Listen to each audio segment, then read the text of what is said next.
ನೋಡಿ, ಯಾರೇ ಇದ್ರು ಕೂಡ ಹೆಸರು ಹೇಳಿದ್ರೆ ಗೊತ್ತಾಗುತ್ತೆ. ಸುಮ್ಮನೆ ನಾವು ಆ ಸಚಿವರು ಇರ್ಬೋದು, ಈ ಸಚಿವರು ಇರ್ಬೋದು ಅಂತ ಇದೆ. ಈಗ CBI ಇದೆ, DRI ಅವರು ಎಂಟ್ರಿ ಆಗಿದ್ದಾರೆ. ಹೇಳಿದ್ರೆ ಏನಾದ್ರು ಮಾಹಿತಿ ಕೊಟ್ರೆ ಆಕ್ಷನ್ ಅನ್ನ ತಗೋಬಹುದು.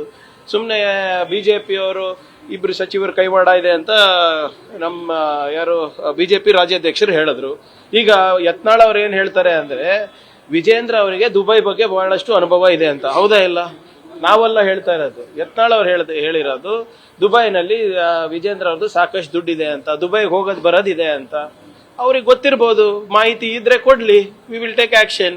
ತನಿಖೆ ಕೊಡ್ಲಿ. CBI ಅವ್ರದೇ ಸಂಸ್ಥೆ ಅಲ್ವಾ, DRI ಅವ್ರದೇ ಸಂಸ್ಥೆ ಅಲ್ವಾ, ಯಾರು ಬೇಡ ಅಂದಿರೋದು? ಸುಮ್ಮನೆ ಗಾಳಿನಲ್ಲಿ ಗುಂಡು ಹಾರಿಸಿದ್ರೆ ಪ್ರಯೋಜನ ಇಲ್ಲ ಸ್ವಾಮಿ. ದಾಖಲೆಗಳು ಕೊಡಿ, ಹೆಸರುಗಳು ಹೇಳಿ, then we will see what needs to be done.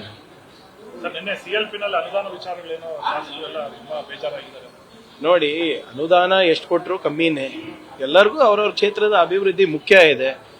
ಈಗ ನಾವು ಮಂತ್ರಿಗಳಾಗೂ ಕೂಡ ನಮ್ಮ ಕರ್ತವ್ಯ ನಮ್ಮ ಜನರ ಪರವಾಗಿದೆ ಅಲ್ವಾ. ನೀವು 100 ಕೋಟಿ ಕೊಟ್ಟರು ಸಮಾಧಾನ ನಮ್ಗಿರೋದಿಲ್ಲ, 1000 ಕೋಟಿ ರೂಪಾಯಿ ಕೊಟ್ಟರು ಸಮಾಧಾನ ಇರೋದಿಲ್ಲ. ಯಾಕಂದ್ರೆ ಜನರ ನಿರೀಕ್ಷೆ ಕಾಂಗ್ರೆಸ್ ಪಕ್ಷದಿಂದ ಅಷ್ಟಿದೆ. ಸೊ ಏನು ಅನುದಾನ ಬೇಡಿಕೆ ಮಾಡೋದ್ರಲ್ಲಿ ತಪ್ಪೇನಿದೆ ಹೇಳಿ? ಮಂತ್ರಿಗಳಾಗಿ ನಾವು ಕೂಡ ಮಾಡ್ತೀವಲ್ಲ ಮುಖ್ಯಮಂತ್ರಿಗಳಿಗೆ, ಶಾಸಕರಾಗಿ ಅವರು ಕೂಡ ಮಾಡ್ತಾರೆ. So there is nothing wrong. ಜನರ ಹಿತಾಸಕ್ತಿಗೋಸ್ಕರ ಅಲ್ಲ. ಇನ್ನು ನಮ್ಮ ವೈಯಕ್ತಿಕವಾಗಿ ಅನುದಾನ ಕೇಳ್ತಾ ಇದಾರೆ ಯಾರಾದ್ರೂ ಶಾಸಕರು? ಅವರ ಕ್ಷೇತ್ರದ ಅಭಿವೃದ್ಧಿ, ಅವರ ಜನರ ಏಳಿಗೆಗಾಗಿ ಮಾಡ್ತಾ ಇರೋದು. There is nothing wrong with that. News first, ನಿರ್ಭೀತಿಯಿಂದ ನಿಮ್ಮ ಪರವಾಗಿ.